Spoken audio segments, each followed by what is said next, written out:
Nah ini yang akan dipelajari sekaitan dengan pola penyajian teks negosiasi.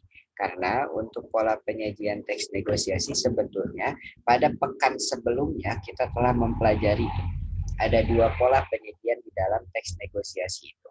Yang pertama dengan pola percakapan.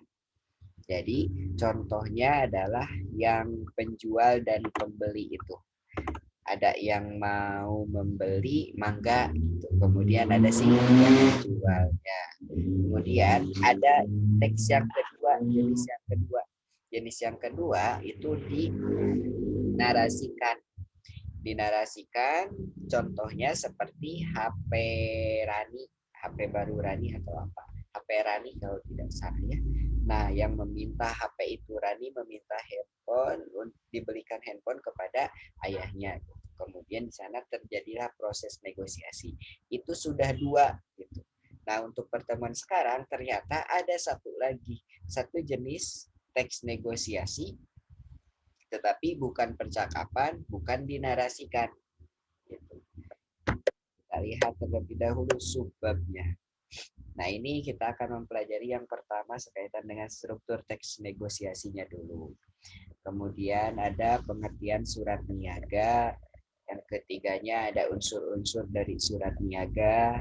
Yang keempatnya tindakan memberi dan merespon pesan di dalam teks negosiasi. Jadi ada 4 poin yang akan kita pelajari untuk pertemuan sekarang. Nah, dari sini sudah terlihat nih bahwa jenis ataupun pola penyajian negosiasi yang ketiga itu adalah surat nih, atau biasa disebut dengan surat niaga.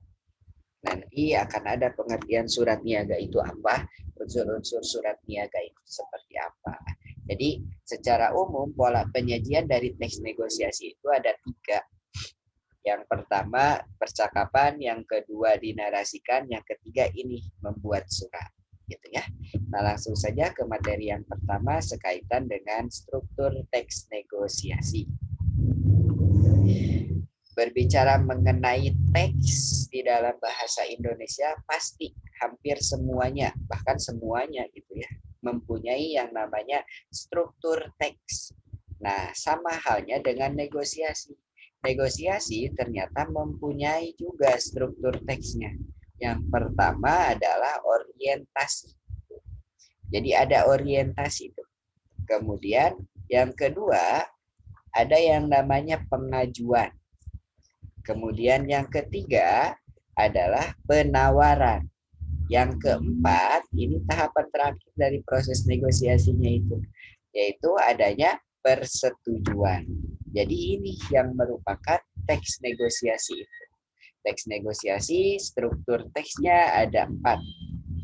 Mudah untuk diingat. Ada orientasi, kemudian ada pengajuan, ada penawaran, dan terakhir persetujuan. Jadi ada 4 poin. Nah, untuk ini, untuk struktur teksnya, sama halnya dengan yang lainnya. Ada orientasi terlebih dahulu kan. Kalau anekdot abstraksi. Tapi kalau yang lainnya diawali oleh orientasi. Menurut kalian, kira-kira orientasi ini apa sih? Pengenalan awal cerita. Awal cerita, pengenalan awal cerita. Kalau pengajuan?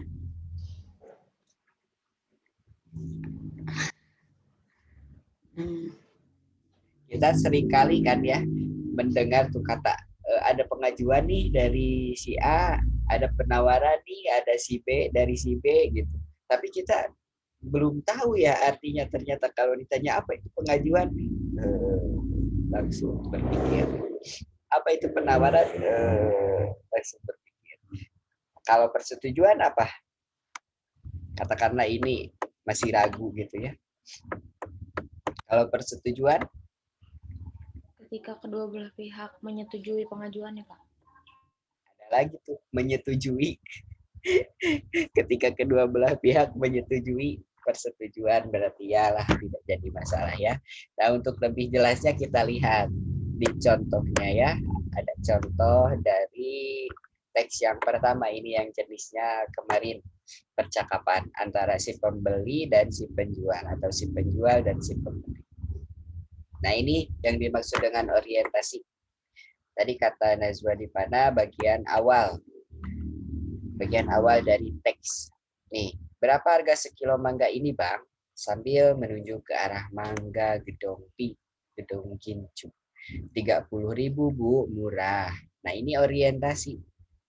Berarti sesuai. Orientasi itu adalah bagian suatu teks. Di sini teks negosiasi yang menerangkan awal kejadian. Ini awal kejadiannya nih. Ada ibu-ibu si pembeli kemudian bertanya sekaitan dengan harga mangganya itu kepada si penjual. Berarti akur tuh, betul. Ini orientasi bagian awal dari sebuah cerita. Nah, kemudian ada pengajuan. Pengajuannya itu. Kata si pembeli nih, boleh kurangkan, Bang?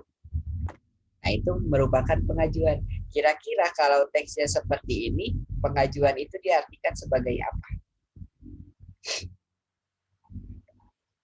Boleh kurang kan, Bang? Pengajuan. Kayak nawar ya, Pak? Hmm? Kayak nawar. Ya, seperti nawar sama. Tapi di sini ada penawaran. Jangan sampai tertukar nantinya. Ada pengajuan, ada penawaran. Pengajuan itu memberikan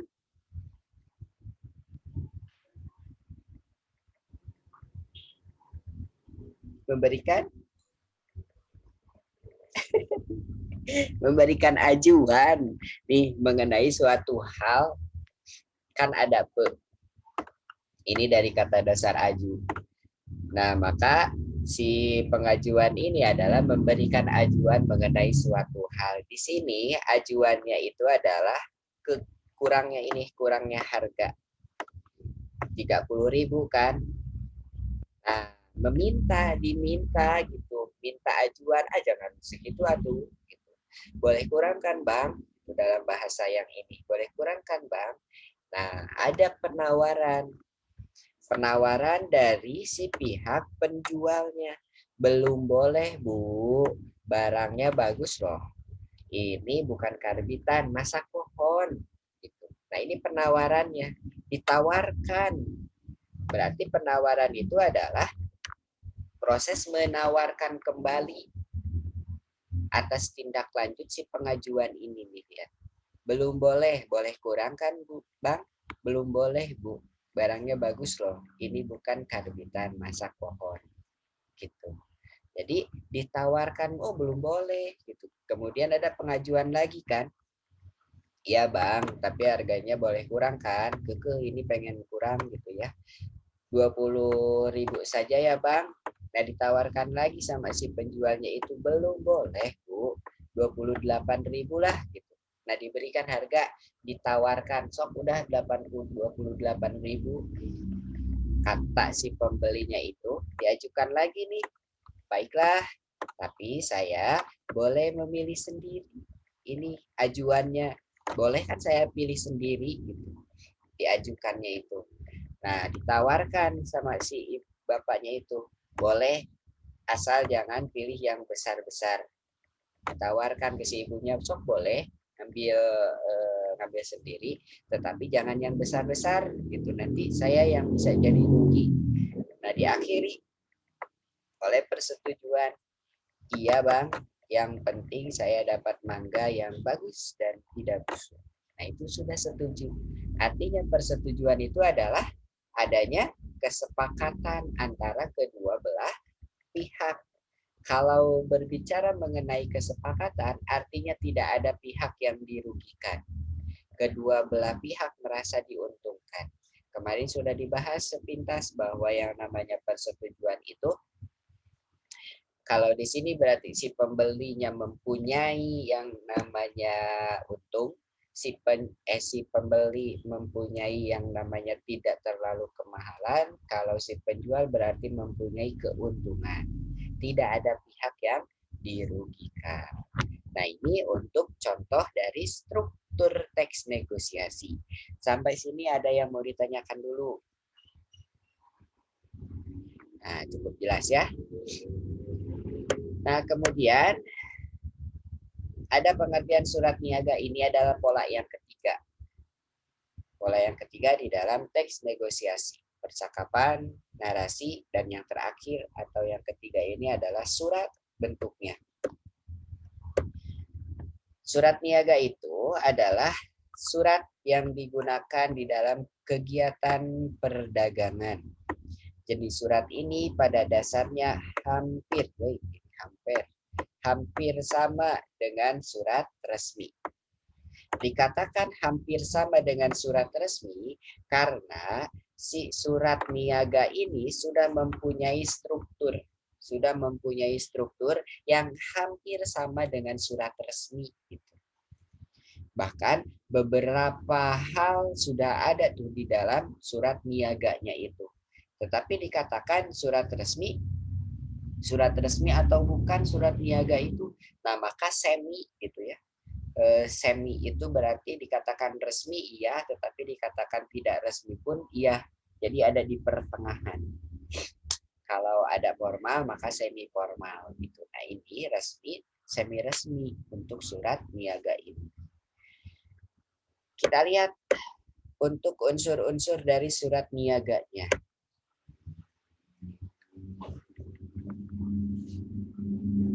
Nah, unsur-unsur dari surat niaga.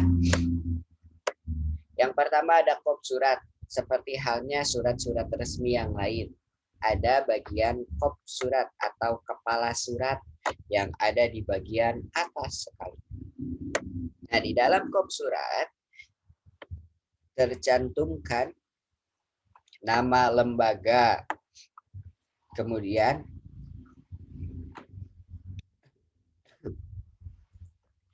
ada instansi atau organisasi. Jadi pilihan ini lembaga atau instansi atau organisasi. Kemudian ada penulisannya menggunakan huruf besar atau kapital. Jadi ini bukan artinya kapital ya. Ada huruf besar, ada huruf kapital. Berbeda tuh. Huruf besar dan huruf kapital. Huruf besar, ini huruf besar. Ini huruf besar. Ketimbang dibandingkannya dengan yang ini, kop surat. Lebih besar yang ini kan. Nah, kalau kapital, ini U-nya kapital, S-nya kapital, kemudian N yang ini pun kapital. Gitu. Jadi, huruf besar atau kapital. Kemudian, yang kedua, ada alamat dan kontak telepon, serta website ataupun email jika ada. Penulisannya menggunakan huruf besar dan kecil. Jadi hurufnya boleh besar ataupun kecil gitu ya. Kemudian yang ketiga, ada logo lembaga. Logo lembaga atau logo instansi atau logo organisasinya. Ini untuk kop surat di bagian yang paling atas kepala surat. Nah, setelah ada kop surat, di sini ada yang kedua, bagian yang nomor 2-nya adalah nomor surat. Nanti kita akan belajar bagaimana cara menulis nomor surat. Di nomor surat itu kan suka ada slash atau garis miring gitu, ada garis miring, garis miring, garis miring.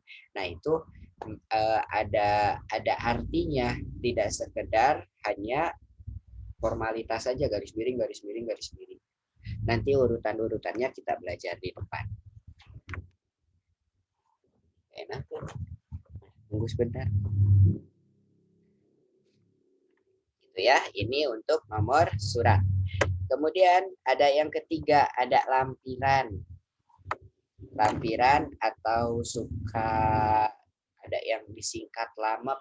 Nah, kalau yang disingkat itu tidak boleh. Kalau disingkat menjadi lamep, itu nantinya akan takutnya tertukar gitu, bahwa itu merupakan ke bahasa asing. Jadi lampiran itu tuliskan saja keseluruhannya lampiran, kecuali untuk yang ini hal. Ada hal atau ada perihal. Nah itu boleh karena sudah umum. Tetapi kalau untuk lampiran disingkat, diakronimkan menjadi lamap, nah itu nggak boleh. Langsung harus penulisannya lampiran. Nanti lebih jelasnya kita lihat contoh ya. Kemudian ada tanggal surat. Ini merupakan tanggal pembuatan suratnya. Jadi bukan tanggal dikirimkan surat, melainkan tanggal pembuatan surat.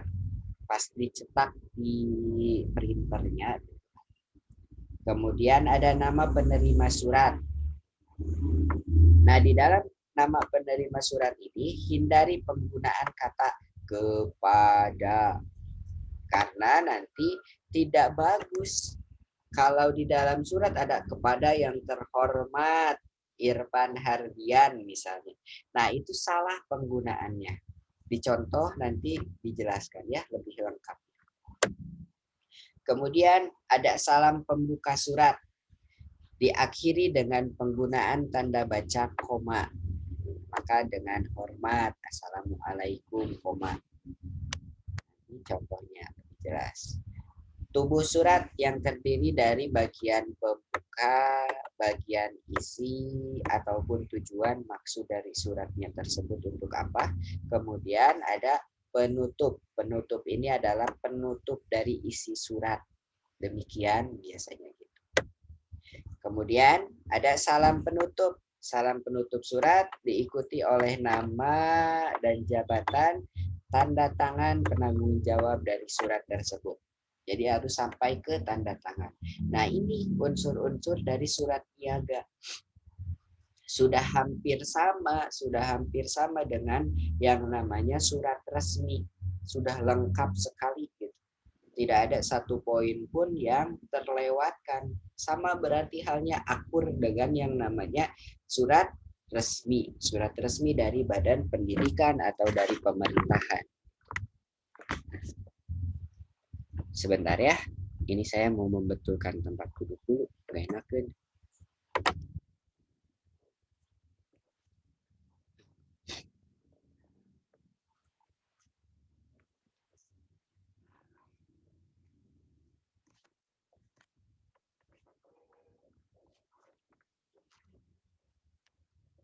Nah, silakan. Sampai sini ada yang mau ditanyakan terlebih dahulu? Belum. Nah, kalau belum, kita lanjutkan. Ini untuk contohnya nih. Contoh dari surat niaga. Di sini surat niaganya judulnya itu Lajidan. Atau sikop suratnya, nama lembaganya itu adalah Lajidan. Lajidan Es Krim dan Bakery. Jalan Agus Salim, Batu, Jawa Timur. Ini alamat websitenya, ini alamat emailnya. Nah, ada yang terlupakan kan di sini. Harusnya ada nomor telepon, tapi tidak ada tuh. Di kop surat, ini kop surat sampai sini kan. Biasanya memakai garis gini, tapi kebetulan yang ini tidak. Idealnya ini digaris gitu. Karena ini merupakan headernya atau footer di bawah. Ini kepalanya. Kepala usahakan memakai garis supaya tidak bergabung dengan yang lainnya. Jadi seperti ini kira-kira bentuknya. Nah ini si kepala surat ini ternyata ada yang tidak tercantumkan. Yaitu apa? Coba. Judulnya sudah ada, jalannya sudah ada, atau alamatnya, website, email. Nah, satu poin yang nggak ada. Logonya sudah ada. Nomor? Nomor apa? Nomor telepon atau kontaknya. Nah, untuk nomor telepon, itu pilihan ya. Jadi misalnya nih, tidak semua lembaga atau tidak semua perusahaan yang baru berdiri misalnya mempunyai nomor kontak perusahaannya yang disimpan tuh 022 kalau Bandung. Nah, di sini artinya Lajidan ini tidak mempunyai nomor kantor, tetapi punya kalau nomor ini. CS. Nah, maka dituliskannya di dalam saja, di dalam isi suratnya. Keterangan lebih lanjut, hubungi CS kami melalui nomor HP ini. Gitu. Jadi tidak akan menghubungi ke nomor perusahaan karena tidak ada nomor perusahaannya, belum ada gitu. Nah, maka kalau tidak ada nomor perusahaannya, simpan tuh di bawah atau di bagian isinya. Kemana saya harus menghubungi kalau saya berminat? Gitu. Nah, pada dasarnya yang namanya surat niaga ini kan termasuk ke dalam kategori tadi teks negosiasi. Maka nanti harus ada proses negosiasinya. Negosiasinya bisa jadi dilakukan di sini, di telepon gitu. Biasanya gitu. Nanti akan ada tawar-menawar barangnya terlebih dahulu. Misalnya di sini kan dilampirkan nih. Lampiran 1 lembar, artinya harga-harganya terlampir ini. Harga-harganya tuh pada brosur terlampir, harga dan ketentuan berlaku. Artinya di dalam lampiran itu adalah harga-harganya. Misal ada es krim itu 1 boxnya 6.000. Nah, kita ingin menawar bagaimana caranya untuk jadi 5.000. Kita pasti menghubungi ini nih, CS-nya. Boleh tidak kalau es krim itu per boxnya 5.000, kami akan mengambil sebanyak 1.000 unit misalnya. Syukur-syukur bisa kurang lagi menjadi 4.000 atau 4,5 misalnya. Nah, di sini nanti ada proses negosiasinya. Baiklah, sip, boleh. Nah, nanti kalau sudah ada kesepakatan seperti itu, biasanya akan mengirimkan surat balasan. Surat balasan yang ini gitu. Jadi surat dibalas surat, walaupun proses negosiasinya atau bertanya-tanyanya bisa lewat CS ini. Gitu. Nah, ini sudah lengkap, ada judul atau nama instansi, ada jalan, kemudian website, email, ini ada logo. Ini untuk yang dinamakan dengan kepala surat atau kop surat. Kemudian ada tanggal surat, ini yang dimaksud dengan tanggal surat. 05 Maret 2015. Gitu. Artinya si surat itu dikeluarkan pada tanggal 5 Maret 2015. Ketika membuat nomor surat, alamat lagi. Tanggal surat ini artinya ketika mau di-print. Kalian nge-print misalnya tanggal berapa, nah tulis dulu tanggalnya. Walaupun si suratnya sudah jadi sebelum-sebelumnya. Di minggu sebelumnya sudah jadi itu surat. Tetapi belum di-print. Artinya surat ini ketika mau diberikan tanggal, ketika pas di-print 5 Maret. Gitu. Kemudian ada nomor. Di nomor. Ini bukan sekadar pajangan saja. 026 Pro 12 kemudian 2015 ini bukan pajangan, tetapi ada maknanya. Maknanya ini adalah surat yang ke-26, 026 itu. Prom ini adalah jenis kegiatannya, promosi, sudah dilakukan 12 kali. Kemudian ini merupakan tahunnya, tahun 2015. Nah, ini untuk yang di surat niaga. Tetapi secara lengkapnya untuk penulisan nomor itu seperti ini. Saya tulis di sini. Nomor itu yang pertama adalah keluarnya surat itu keberapa. Misalnya surat pertama 01. 01 ini adalah peminjaman. 01 peminjaman, kemudian ada lagi 02. 02 ini adalah undangan. 03. 03 ini adalah meminta dukungan atau meminta dana. Ada 04. 04 ini untuk peminjaman ruangan. 05 kesediaan menjadi pemateri misalnya. Nah, ini aturan-aturannya. Jadi 01 punya sendiri, kemudian 02 punya sendiri, sampai ke 05 dan seterusnya punya nomor, punya hal sendiri. Nah, kalau di sini penawaran produk spesial, ternyata ini surat yang dikeluarkan ke 26 di instansi atau lembaga itu. Nah, maka 026 itu berarti urutan keluarnya surat. Kemudian, kalau di suatu lembaga, surat resminya itu setelah surat itu keluar yang keberapa, ada nama lembaga dulu. Misalnya Stugov gitu ya. Nah, Stugov, kemudian ada garis miring lagi. Setelah ini baru kegiatan. Kegiatannya ternyata LDKM misalnya LDKS gitu. LDKS-nya ke berapa? Oh, ternyata LDKS-nya ke 4 gini. Gitu.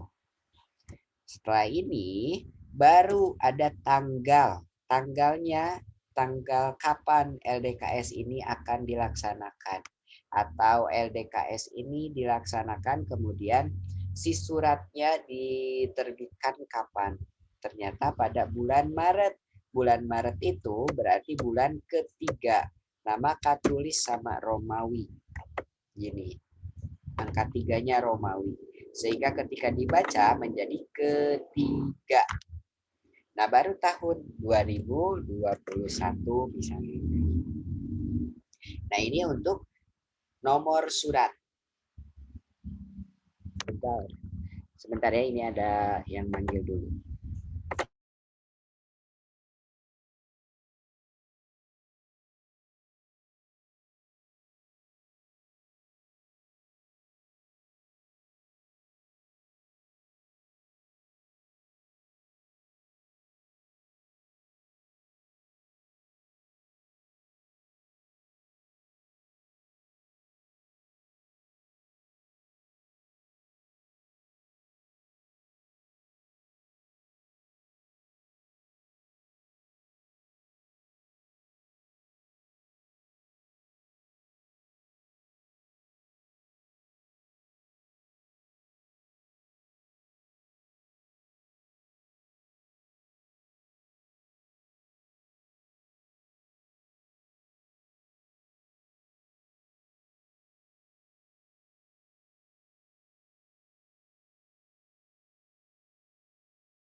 Nah, itu untuk nomor ya. Jadi sudah selesai. Untuk penulisan nomor, ini artinya surat keberapa? 01 ini, Stugov ini adalah untuk lembaga, artinya slash yang kedua atau garis miring yang kedua itu nama lembaganya. Kemudian garis miring yang berikutnya ini adalah jenis nama kegiatannya. Ini adalah bulan keberapa dan terakhir tahunnya. Pak, bagaimana kalau Stugov itu kan adanya di instansi, di bawah instansi SMA DTBS, maka tuliskan saja DTBS Putri misalnya. Nah, gini. Jadi urutannya seperti itu. Yang terbesar dulu. Pak, tapi kan SMA itu ternyata ada di yayasan Dirdik. Tuliskan lagi jangan. Boleh dituliskan tapi sifatnya opsional. Kalau terus diruntut nantinya kan Dirdik itu Pak ada di Dinas Pendidikan Indonesia, pendidikan ya Indonesia, terus aja nanti panjang. Jadi sebutuhnya saja. Gitu. Ini pun kalau Stugov, kemudian LDKS, latihan dasar kepemimpinan siswa misalnya. Ini sudah jelas bahwa ini LDKS ini diadakan oleh Stugov. Gitu. Ini pun sudah menjelaskan. Nah, ini untuk contoh dari penulisan nomor.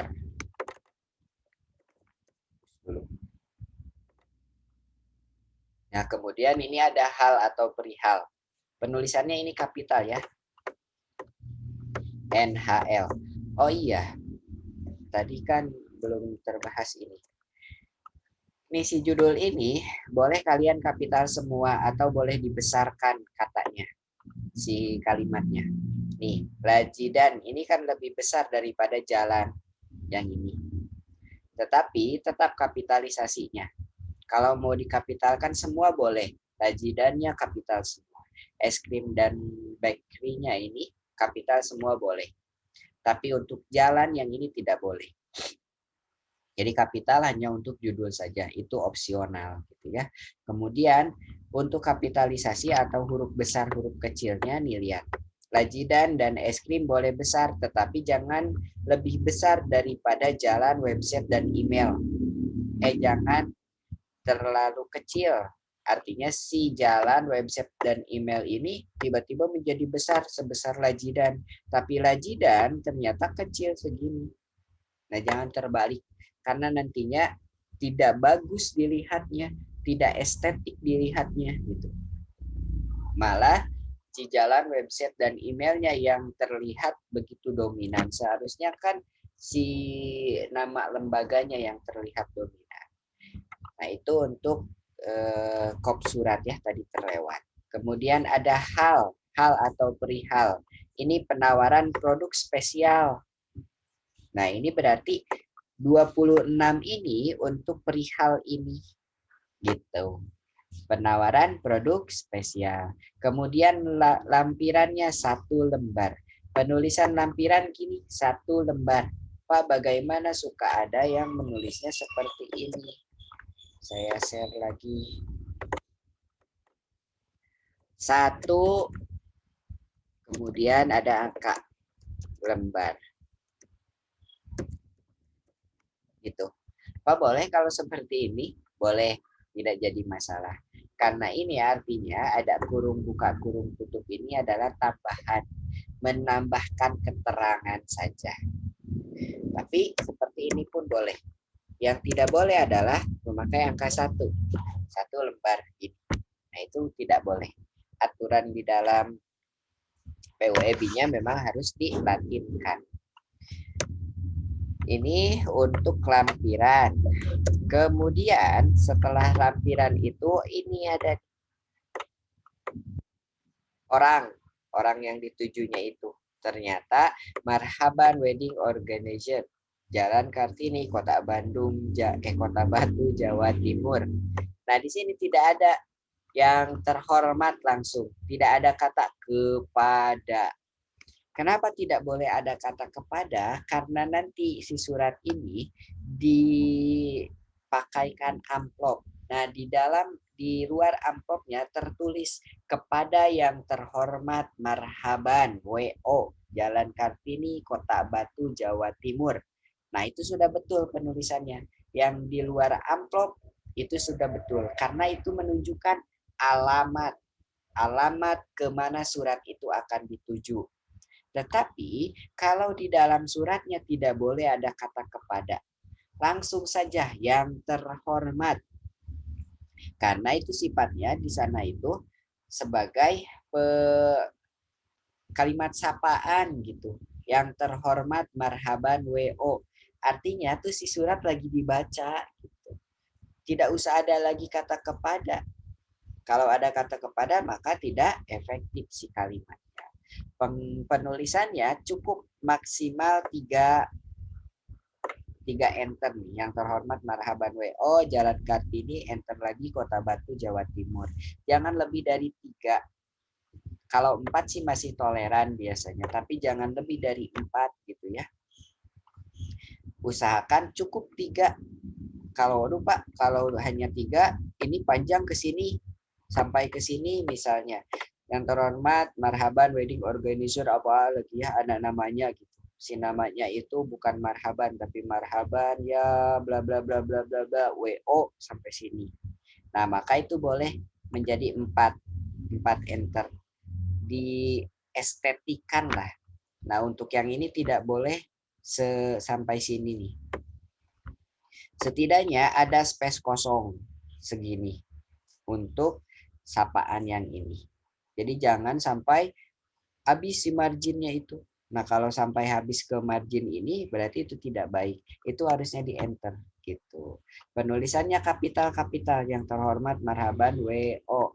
Jalan Kartini, Kota Batu, Jawa Timur. Kapital semua, awal katanya. Kemudian ada sapaan dengan hormat, koma. Assalamualaikum warahmatullahi wabarakatuh, koma. Gitu. Jadi harus ada koma karena itu merupakan kalimat sapaan. Kemudian lajidan es krim dan bakery ini pasti isi. Di bagian isi ada pembuka. Ini pembuka nih. Lajidan es krim dan bakery adalah, nah, memperkenalkan dulu. Dibuka dulu suratnya. Kemudian tujuannya untuk apa? Ada di bagian isi.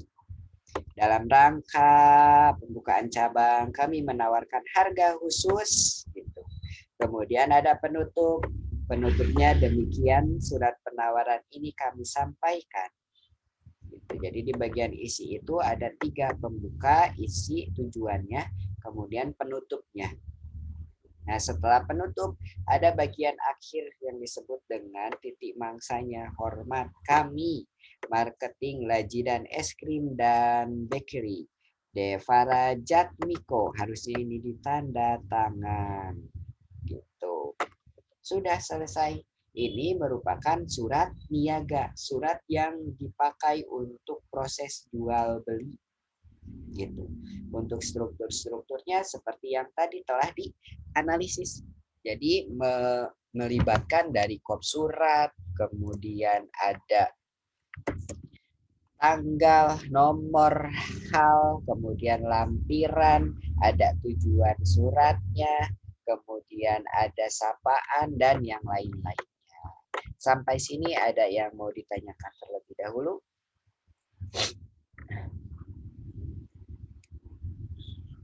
Cukup. Kalau sepi berarti cukup. Nah, kemudian ini ada contoh pasangan tuturan di dalam teks negosiasi. Jadi yang namanya negosiasi melibatkan setidaknya 2 partisipan atau 2 tokoh. Contohnya tadi ada penjual pembeli, atau di HP Rani ada Rani dan Ayah, atau di Lajidan ini ada yang dari Lajidan, nanti akan ada yang berperan sebagai dari marhaban WO-nya. Tuh ada 2. Maka contoh dari pasangan tuturannya itu adalah kalau ada yang mengucapkan salam, maka si lawannya itu membalas salam. Kemudian kalau ada yang bertanya tuh di dalam negosiasinya itu, maka menjawab atau tidak menjawab. Meminta tolong, memenuhi atau menolak permintaan tersebut. Ada yang meminta, memenuhi atau menolak permintaannya. Kemudian menawarkan berarti boleh menerima atau menolak tawaran. Ada yang mengusulkan, maka menerima atau menolak usulannya. Gitu. Nah, ini untuk contoh-contoh pasangan dari tuturan. Setidaknya ada 6 lah yang dicontohkannya. Dari ucap salam, kemudian bertanya, meminta tolong, kemudian meminta untuk turun harga, misalnya menawarkan harganya, kemudian mengusulkan. Nah, ini untuk contoh pasangan tuturan. Sampai sini ada yang mau ditanyakan dulu? Kalau sudah tidak ada yang mau ditanyakan, terima kasih. Materinya hanya sampai sini. Set. Nah, tetapi masih ada tugas nih 8. Oh, masih lama ya. Masih ada 30 menit. Ada tugas untuk pertemuan sekarang. Nah, sebagai informasi, pekan kemarin sudah ada tugas. Masih ada, kalau tidak salah pas dicek itu kemarin ya ngeceknya, walaupun masih belum deadline. Masih ada yang belum input atau belum mengirimkan. Tetapi sampai kapan ya itu? Tanggal 26. Oh, masih ada waktunya ya, masih ada waktunya 1 minggu. 1 minggu untuk mengerjakan tugas itu, berarti masih belum tertutup tuh yang kemarin di LMS itu. Masih ada sampai 26 tambah 7 berapa? 33. 33. Nah, berarti masih ada waktu ya. 1 hari lagi. Sekarang terakhir untuk kalian mengumpulkan tugas di LMS yang pertemuan kemarin. Artinya belum saya rekap. Karena memang kemarin sih masih ada beberapa orang gitu. Beberapa orang yang belum submit. Bahkan ada yang belum membuka LMS-nya. Nah, silakan untuk dikerjakan. Nah, karena nanti setelah ini tidak bisa untuk submit. Artinya pekan berikutnya diumumkan siapa yang tidak submit gitu. Atau tidak usah diumumkan lah gitu ya. Tetapi saya buka, kemudian takutnya jadi malu, kemudian tidak dikerjakan. Kemudian nanti tinggal upload saja. Tetapi dengan ketentuan ada pengurangan poin yang telah kita sepakati itu. Nah, untuk sekarang ada tugasnya adalah ini nih, sekaitan dengan surat yang lajidan tadi. Kembali lagi,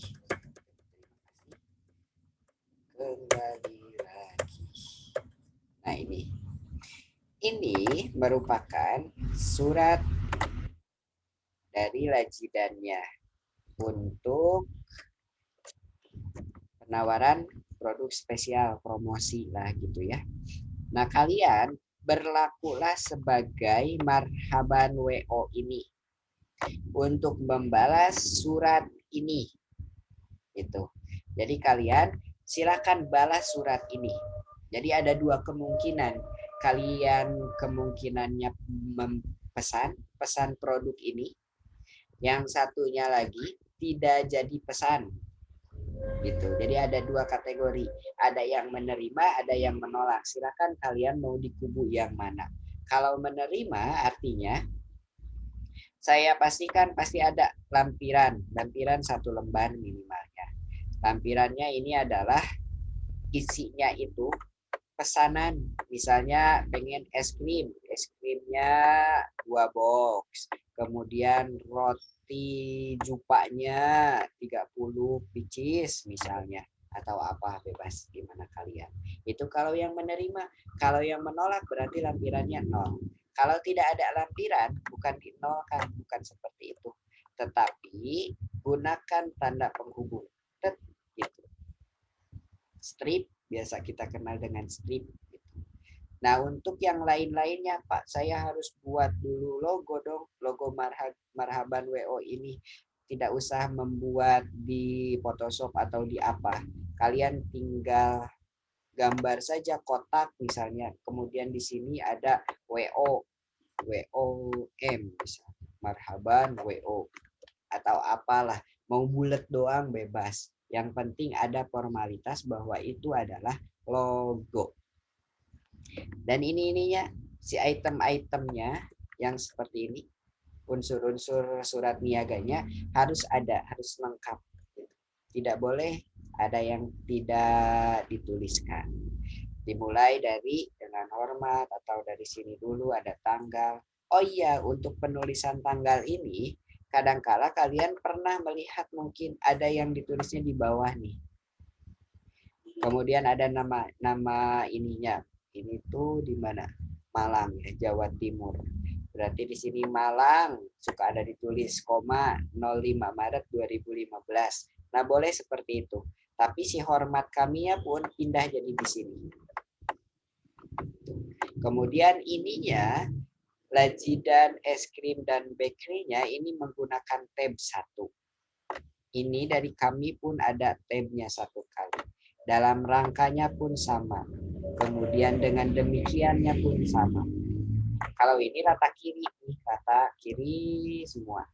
Kalau yang di sini berarti rata kanan kiri, ininya pun menggunakan tab 1, tab 12 spasian gitu. Tidak jadi masalah, sama saja mau yang manapun. Kira-kira tugasnya sudah paham? Membuat surat balasan? Pak, kalau untuk font sama ukurannya gitu-gitu, sama spasinya gitu-gitu. Disesuaikan saja. Minimalnya biasanya yang umum 12. Yang umum 12 kemudian spasinya 1,25 atau 1 juga boleh. Kalau 2 terlalu banyak, terlalu apa ya? Terlalu jauh gitulah. Terlalu renggang. Sayang margin. Pak, bagaimana saya si laptopnya nggak bisa dipakai, lagi dipakai sama orang tua? Boleh kalian tuliskan saja di buku catatan, tuliskan ini bukan buku catatan. Di buku catatan kalian masing-masing dituliskan gitu. Kemudian nanti dipoto, bentukan ke PDF di convert. Bisa langsung online saja ke Google, tanyain atau tuliskan convert ke JPG ke PDF, nanti akan muncul secara online gitu. Ini untuk tugasnya. Kemudian tugas ini tidak dikumpulkan di LMS, tetapi tugas ini nanti akan dibahas terlebih dahulu di pertemuan berikutnya. Jadi ada pertemuan dulu, misal saya kapan ya bertemu lagi? Barulah hari Rabu pekan depan misalnya. Nah, pekan depan, Rabu pekan depan kalian harus sudah selesai buat ini. Kemudian ada dari kalian yang presentasi. Misalnya Yulia presentasi, mempresentasikan. Dibuka, kemudian di share screen gitu ya, di share screen di laptopnya atau di HP-nya juga bisa. Kemudian kita lihat analisis bersama nih. Penulisan judulnya sudah betul atau belum gitu. Kemudian nama jalannya, penulisannya sudah betul atau belum. Artinya kapitalisasinya. Isinya, oh ternyata Yulia menolak nih misalnya. Penolakannya sudah sopan atau belum gitu. Sudah sesuai dengan keumuman isi suratnya atau belum. Nah, itu yang dianalisis. Sehingga nanti satu orang dianalisis semuanya merevisi gitu. Masing-masing saja revisinya. Kemudian masih ada setelah Yulia ternyata yang mau tampil, misalnya Anindita nih ingin tampil juga. Nah, maka Anindita boleh untuk share screen lagi. Pak, punya saya berbeda dengan punya Yulia. Misalnya Yulia kan tadi menolak, yang saya menerima. Nah, tampilkan yang menerima. Si tulisannya gimana? Isinya seperti apa? Nah, kita analisis lagi. Nah, setelah itu kan sudah ada 2 jenis tuh, yang menerima dan menolak. Kemungkinannya kan seperti itu. Nah, nanti kalian revisi langsung on the spot weekend. On the spot langsung kalian diperbaiki. Nah, setelah diperbaiki dan kalian yakin sudah tidak ada kesalahan lagi, baru dikirimkan ke LMS. Pekan berikutnya baru saya buat blognya. Blog untuk pengumpulannya gitu. Jadi tidak langsung dikirimkan. Saya ingin memperbaiki dulu. Jadi ada upaya kita bersama-sama dulu gitu. Itu untuk tugasnya. Ada yang mau ditanyakan? Udah oke berarti ya. Nah, untuk PowerPoint-nya nanti saya berikan di LMS ya. Setelah ini saya close terlebih dahulu, nanti saya kirim ke LMS. Dan bolehlah dikirim tadi ke WA. Siapa ya yang menghubungi saya yang minta link tadi? Ya, Pak. Nah, dikirim ke Nazira nanti lewat WA-nya. Apabila takutnya ada yang tidak bisa mengakses LMS. Tapi di LMS pun saya dokumentasikan gitu ya. Begitu kira-kira. Ada lagi yang mau ditanyakan sebelum saya tutup dan kalian mengerjakan tugasnya? Cukup. Kalau sudah cukup, mari kita tutup terlebih dahulu pertemuan kali ini dengan ucapan hamdalah dan doa kifaratul majlis bersama-sama. Alhamdulillahirabbil alamin. Subhanakallahumma wa bihamdika asyhadu an la ilaha illa anta astaghfiruka wa atubu ilaik. Nah, terima kasih telah menghadiri pembelajaran untuk pertemuan sekarang. Mudah-mudahan kita senantiasa berada di dalam lindungan Allah Subhanahu wa taala dan kita terhindar dari segala mara bahaya, baik itu bahaya yang terlihat maupun yang tidak terlihat, khususnya kalau sekarang sedang ada wabah yaitu pandemi gitu ya, pandemi COVID ini. Semoga kita terhindar, kita dan keluarga dan saudara-saudara kita yang lainnya terhindar, dan yang sudah terjangkit semoga segera lekas disembuhkan dan pandemi ini lekas berlalu. Amin ya Allah ya Rabbal Alamin. Oh iya lupa, mari kita sesi foto dulu. Tadi saya mau tutup aja ya, padahal belum foto. Yuk buka dulu kameranya yang bisa. Tadi kan udah siap-siap. Masih ada yang lagi siap-siap. Di dalam hitungan ketiga ya, 1, 2, 3, nanti reaksinya keluarin dulu supaya kompak terlihatnya. Biar masuk ke majalah. 1, bentar. Ainaika mau buka nggak ini? Nah, bagus nih semua. 1, 2, 3. Belum kompak reaksinya. 1, 2, 3. Nah, sip. Oke. Bagus nih. Saya simpan. Nah, boleh dimatikan lagi. Terima kasih telah menghadiri pembelajaran kali ini. Mudah-mudahan pekan berikutnya kita bisa dipertemukan kembali ya. Kemudian akhirul kalam. Assalamualaikum warahmatullahi wabarakatuh. Waalaikumsalam warahmatullahi wabarakatuh. Terima kasih, Pak. Ya. Terima kasih, Pak. Yo, langsung mengerjakan tugas ya. Saya izin live dari Zoom.